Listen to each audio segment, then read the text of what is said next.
Tax day's always a pain. Next year could be a nightmare. If Congress fails to extend Trump's tax cuts, middle-class families will get hit with a huge tax increase. That means less money for groceries, less money to pay your mortgage, less money for school supplies, and less money for family vacations. A $1,500 tax increase? That's enough to give families the cold sweats. Avoid the nightmare. Save Trump's tax cuts. Learn more at protectprosperity.com. Paid for by Americans for Prosperity. At Lowe's, pros save big on the supplies you need to get the job done. With the new My Lowe's Pro Rewards program, get member-only deals every week and access to free standard shipping. Plus, members earn points toward exclusive rewards. Join for free today.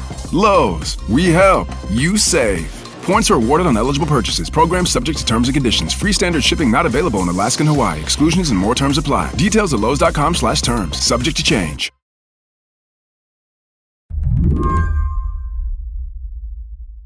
On any given year, if you're an accountant, today is a busy day. It's April 15th. It's tax day. But this year hits different. One big change? Elon Musk's Department of Government Efficiency has already made its way through the IRS. In the middle of a busy tax season, their workforce was diminished by 6,000 jobs. America's tax collecting agency has blown through 3 directors since Donald Trump became president again. Not surprisingly, this chilling effect is resonating through the population to U.S. citizens. That's Professor Francine Lipman. She's a tax law professor at the University of Nevada, Las Vegas. We're hearing anecdotally from CPAs and enrolled agents that U.S. citizens are saying, well, do I have to file taxes? And my understanding is the IRS is going to be eliminated and replaced with tariffs. When it comes to taxes, Professor Lipman has done everything. She's worked as a CPA for an accounting firm, as a CFO for a business. There was a stint in big law, 2 terms as Nevada's tax commissioner. The resume is long. But for much of her career, she's made time for a group she calls unauthorized immigrants. One thing that I can say, having worked with this group of individual taxpayers for 2 decades, is that they treasure more than many U.S. citizens their documents, meaning they have very close in hand their birth certificates, often their passport, their other documents from their home country, including they treasure any driver's license or other picture ID. So they have documents. They're just not the document that authorizes work. Her work with this population started decades ago, at a time when the federal government hoped they could get people to trust tax collectors regardless of their legal status. I have helped countless individuals file their federal and or state income tax returns because for decades, since 1996, we've been telling this population, and not just me, including IRS commissioners, have been saying, we're don't ask, don't tell. We want to impose taxes on everyone who owes them. And so they've been encouraging people to file taxes. Last week, the Trump administration changed course pretty dramatically. A court filing revealed a new partnership between Immigration and Customs Enforcement and the IRS. That deal says ICE can get its hands on protected tax information to help the agency deport as many as 7 million people. It's an alarming move. There are confidentiality laws that are on the books to help keep this information safe. And even though those confidentiality laws weren't created with unauthorized immigrants in mind, they're an essential reason why people like Professor Lipman can reassure their clients that it's safe to pay taxes. I work on the front lines of tax justice, and it is empirically true that this population, generally speaking, pays federal income taxes at a higher rate than similarly situated U.S. citizens, and or there's a recent empirical report that came out that showed they pay more, they have a higher effective tax rate than corporations in this country. And that is because, in addition to paying into Social Security, Medicare, and unemployment, and we're not talking about a small amount, we are talking about over 100 billion, with a B, $billion every single year into federal, state, and local coffers. Frankly, this population is a windfall because not only do they pay into taxes, but they tragically work often at sub-minimum wages without a voice to be able to complain because they are so vulnerable. It sounds like we made this deal with the unauthorized immigrant community. Pay your taxes. We won't come after you. And now the Trump administration has basically rescinded that agreement. Well, needless to say, it has had a chilling on these households. And again, it's not just undocumented immigrants. It resonates throughout the community because these individuals have integrated, they've assimilated, they're part of the fabric of our country. It is rare that I meet someone whose spouse isn't a U.S. citizen or whose children are not U.S. citizens. Most of these households are mixed immigration status, and therefore, how do you tease out this population? And indeed, they're taking care of our children. They're taking care of our homes. They're taking care of our parents, our grandparents. They are working in the fast food restaurants. The roofing industry is almost predominantly unauthorized immigrants. Construction. Wherever you look, this population is also throughout the country. Today on the show, it's tax day. What happens when the Trump administration turns the IRS into a weapon? I'm Rob Gunther, sitting in for Mary Harris. You're listening to What Next? Stick around.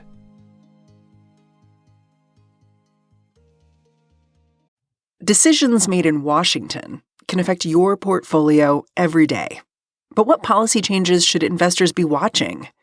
Listen to Washington Wise, an original podcast for investors from Charles Schwab, to hear the stories making news in Washington right now. Host Mike Townsend, Charles Schwab's managing director for legislative and regulatory affairs, takes a nonpartisan look at the stories that matter most to investors, including policy initiatives for retirement savings, taxes and trade, inflation concerns, the Federal Reserve, and how regulatory developments can affect companies, sectors, and even the entire market. Mike and his guests offer their perspective on how policy changes could affect what you do with your portfolio. Download the latest episode and follow at schwab.com/WashingtonWise, or wherever you listen. This episode is brought to you by Spot & Tango. Maybe you and your dog are a little skeptical of trying a new dog food after trying plenty of others. But Spot & Tango is doing something different. Allow me to explain. I've got a dog. I love her. But when it comes to food, I've maybe loved this dog not wisely but too well. By which I mean, I overfed her a lot, which meant putting her on a diet and pouring out the same sad kibble every day. It worked, but I could tell she was bored. Enter Spot & Tango. They sent me some samples of their unkibble, dry food that is just as convenient as the diet stuff, but packed with freeze-dried real ingredients like meat, fruits, and veggies. It made mealtime a whole lot more exciting. Spot & Tango creates a custom meal plan based on your dog's age, breed, weight, and activity level, so you know they're getting what they need, and your dog will never be bored with the food bowl again. Spot & Tango is offering an exclusive deal for our listeners. For a limited time, you can go to spotandtango.com/whatnext and use code WhatNext to get 50% off your first order. That is spotandtango.com/whatnext, code whatnext to get 50% off your first order. spotandtango.com/whatnext, code whatnext.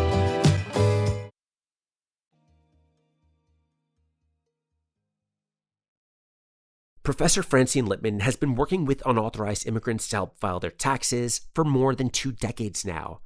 And she told me the political landscape for immigration looked a lot different when she first got into this line of work. President Bush and members of Congress were actually trying to enact immigration reform. And at that time, there was a buzz to perhaps have a path to legalization. And any path to legalization is going to require, as a condition precedent, that people are tax compliant. As a result, on April 15th, just about 20 years ago, I can recall with great clarity, I was at a VITA site. So that's Volunteer Income Tax Assistance site in Santa Ana, California. We had 200 appointments that day. And the IRS, my colleagues at the IRS, who facilitate this free tax filing. And so they invited us because this population, undocumented immigrants, they file their tax returns with a taxpayer identification number that is not a Social Security number because they don't qualify for a Social Security number. They use an ITIN, an individual taxpayer identification number. And that night started me on this path to really be an advocate and teasing out the intersection of tax and immigration. So my understanding is the tax situation has changed over the course of the 21st century. Some big things I'm seeing are President Obama established DACA in 2012, and then give or take 10 years later, we had the pandemic, and there were further changes to accommodate unauthorized taxpayers. Can you give me some of the big beats along the past 20 years that you've seen this situation change for folks? A great example is DACA. And as a result of DACA, a discrete population of unauthorized immigrants were given work authorization and deferred deportation status. And as a result, they got Social Security numbers. And therefore, this barrier went away. They got a green card effectively. In addition, we have seen a lot of refugees come into this country, and they've been given temporary protective status. Some of those individuals are losing it as we speak, but many of those individuals who got temporary protective status also got a Social Security number to be able to work with authorization. President Biden, when he was in office, he began this process of increasing the number of IRS employees. And I think a lot of the focus here was how do we collect more taxes from not necessarily unauthorized taxpayers, but authorized taxpayers who are not paying their fair share of taxes. What was the overall goal here, and how did that start to play out? In this country, we have an enormous tax gap. What that is the difference between what people pay and what they actually owe under current law. The tax gap is most significant among the wealthiest of individuals, because these individuals are actually able to hire a force of lawyers and accountants to try to avoid tax liabilities. And in many cases, some of these individuals aren't even filing. And rather than avoiding, they're evading taxes, which is a crime. As a result, the IRS needs to collect that, but they haven't had the people power to do it. And so finding that exponentially pays for itself. And indeed, defunding the IRS costs us, it doesn't save us money. It would be like any business says, well, we need to save money, so we're going to get rid of our accounts receivable department, the people who collect the monies owed to us. That makes no sense. Donald Trump takes office, and he's now in charge of an IRS that is in the midst of this expansion. What has his administration done so far? Well, even prior to his administration, the Republicans started pulling back on the funding of the IRS. Then, when Trump came into office, as you know, they were attempting with the chainsaw, allegedly, to cut government expenses. And they started firing federal employees. And thousands of IRS employees have been fired, terminated during the middle of tax season. And many more have been given the option to leave. So you are going to see, we're already seeing it, a non-responsive IRS. So if you have a problem, if you have a question, good luck. You might wait on the phone literally for a full day.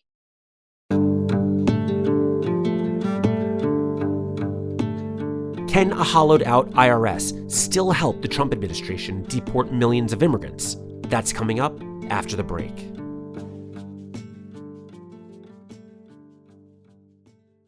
This episode is brought to you by Saks Fifth Avenue. Shopping at Saks is a great way to discover the best new styles and elevate your everyday look, especially when you're short on time. The great thing about Saks.com is that it is always open 24 hours a day, which means you can browse from the comfort of your own home. Saks makes it really easy to find your favorite brands, and they offer amazing style inspiration. I'm not exaggerating when I say my jaw dropped at the shearling leather biker jacket I found, and that's not even mentioning the Alice and Olivia sequined mini dress I had my eye on. Whether you're refreshing your entire wardrobe or shopping for a vacation, Saks makes it fun and easy. So if you're looking for a fun, effortless shopping experience and you want to elevate your personal style, head on over to Saks. That's Saks.com for everyday inspiration. This podcast is brought to you by Progressive Insurance. Fiscally responsible, financial geniuses, monetary magicians. These are things people say about drivers who switch their car insurance to Progressive and save hundreds. Because Progressive offers discounts for paying in full, owning a home, and more. Plus, you can count on their great customer service to help you when you need it, so your dollar goes a long way. Visit Progressive.com to see if you could save on car insurance. Progressive Casualty Insurance Company and Affiliates. Potential savings will vary. Not available in all states and situations. Decisions made in Washington can affect your portfolio every day. But what policy changes should investors be watching? Listen to Washington Wise, an original podcast for investors from Charles Schwab, to hear the stories making news in Washington right now. Host Mike Townsend, Charles Schwab's managing director for legislative and regulatory affairs, takes a nonpartisan look at the stories that matter most to investors, including policy initiatives for retirement savings, taxes and trade, inflation concerns, the Federal Reserve, and how regulatory developments can affect companies, sectors, and even the entire market. Mike and his guests offer their perspective on how policy changes could affect what you do with your portfolio. Download the latest episode and follow at schwab.com/WashingtonWise or wherever you listen. The acting IRS Commissioner, Melanie Krause, just announced that she's leaving the IRS, reportedly because she feels this deal between ICE and the IRS was made behind her back. The IRS is going to be able to give ICE confidential taxpayer information. And it sounds like the Trump administration is citing some sort of legal loophole to be able to do this. Can you explain that? This statute, which is Code Section 6103, it is a confidentiality statute. And the general rule says all of our taxpayer information is confidential. Your tax information, my tax information, and President Trump's tax information. Indeed, this was the statute that President Trump leaned on to protect his tax returns from being disclosed. And ironically, this statute came from when President Nixon weaponized the IRS against his political enemies. As a result of that, in 1976, Congress enacted this statute to protect all of our information. So this is unprecedented. In addition, to the extent there are non-tax crimes where you have a court order or it is regarding a designated terrorist, those individuals, to the extent you have specificity and due process and someone looking at the facts to determine that, yes, you have ample evidence to request more evidence, potential evidence, that's one of the exceptions. And that's what they're trying to fall under. Nevertheless, that is not an across-the-board request. It sounds like the Trump administration is trying to use this carve-out to deport 7 million people in this country, and they're going to do it with a workforce that is being cut to the point where regular taxpayers are not going to be able to get help on the phone. What am I missing here? I cannot imagine how they can thread the needle and fall under the statute for 7 million individuals. Our system just cannot accommodate that with court orders, et cetera, et cetera. And that is why there's such enormous pushback at the IRS, not just with the commissioners, but with a myriad of other very high-level employees coming to the table and saying they're going to have to leave. It's maybe coincidental, maybe not, that the news of this agreement is coming so close to tax day. I'm wondering what advice you're giving to some of the people you're working with who want to file their taxes. So the good news in my mind is that our institutions do have different options. One of the options that anyone can jump into is they can extend their tax return.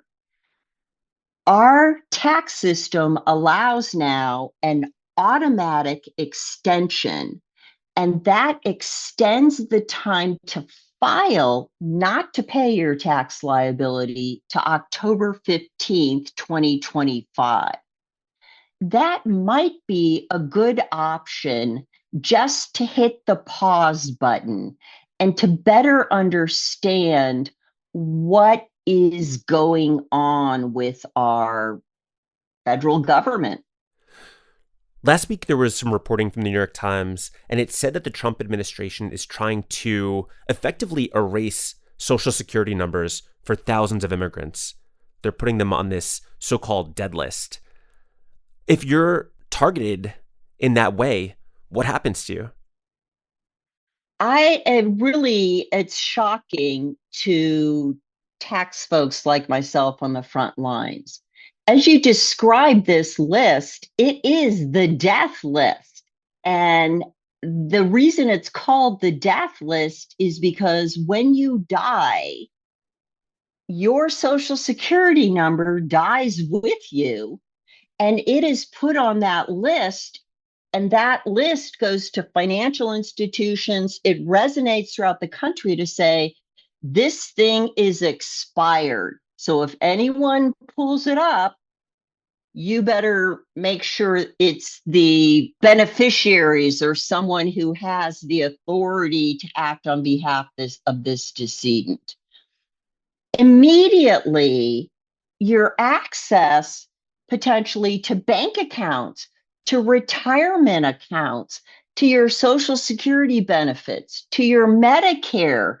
How are you going to apply for a lease? Your credit history, everything that you have worked so hard to build up during your lifetime effectively has been erased. It's shocking. And the question that I have been asking is, well, then how do you file your taxes, right? We've been trying to encourage this population to file if your Social Security number has been erased and you can't effectively get any other taxpayer identification number. We're just chilling this entire system from working. And frankly, that is the point, to cause people to fear this and to self-deport. I'm wondering how families in Nevada, there's more than 10% of the population estimated to be living in a mixed status family. How do you see these communities dealing with this news in the moment? They are chilled and they are scared. And what we're hearing is some individuals are not sending their children to school, even if these children are U.S. citizens. Individuals aren't going to work, which undermines their ability to contribute to our communities in so many ways. It is living in the shadows. And frankly, it is remindful of the Holocaust. I think about the Holocaust and how we were asking Jews to wear a yellow star and to live in the shadows, and even being round up into certain ghettos. And of course, eventually we know, taken to concentration camps. So it is a horrible foreshadowing, and we all need to be worried about this and stand up and speak out for all your neighbors, all taxpayers, and think critically about what you can do. You've spent so much of your career trying to get people into the system, assuring them that paying your taxes, filing your taxes, it's a step in the right direction. How do you feel about all of that in this moment? Many advocates are feeling guilty. It is undermining to the rule of law to think that statutes that have been on the books for decades, the people have relied upon. We call that detrimental reliance, where you depend on something that has been specifically and pointedly explained to you, and now it is being used as a sword. It's tragic, and it speaks volumes to the direction that we're moving in, because if individuals who relied on representations from our federal government are being undermined, what's next? Professor Francine Lipman, thank you so much for your time. Very grateful to have you on. Happy to be here. Thank you, Rob.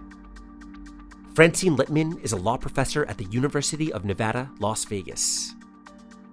And before we go, if you've listened to this conversation and thought to yourself, how is ICE going to deport 7 million people? Where are they going to go? Well, yesterday, El Salvador's President Nayib Bukele visited Donald Trump in the Oval Office. It was his first visit since Trump started sending immigrants from the United States to the Salvadoran mega prison Secot. During a press conference, Trump seemed open to sending even U.S. citizens to prisons abroad. And I'm all for it, because we can do things with the president for less money and have great security. And we have a huge prison population. We have a huge number of prisons, and then we have the private prisons, and some are operated well, I guess, and some aren't. But he does a great job with that. We have others that we're negotiating with. And that's the show. What Next is produced by Paige Osburn, Elena Schwartz, Anna Phillips, Madeline Ducharme, and Ethan Oberman. Ben Richmond is the Senior Director of Podcast Operations here at Slate. And I'm Rob Gunther, filling in for Mary Harris. Find me on Blue Sky. I'm at OneRobGunther. Thanks for listening. Talk to you soon.